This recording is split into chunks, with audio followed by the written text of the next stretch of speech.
It's Lee from jawphysio.com.au. Another product that will increase your clenching and grinding is coffee, and I think most of us know that. The science has finally come out, and if you're having it 7 hours before bed, you're going to be okay, but any closer to your bedtime than that, you're really going to increase your clenching and grinding.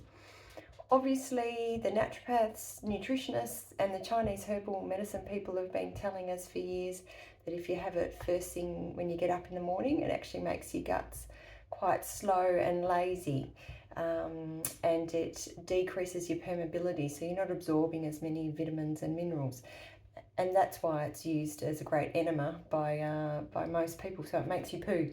But you actually should make your guts work normally and allow yourself to poo first thing in the morning naturally, rather than using coffee. So try and have your 1 coffee a day.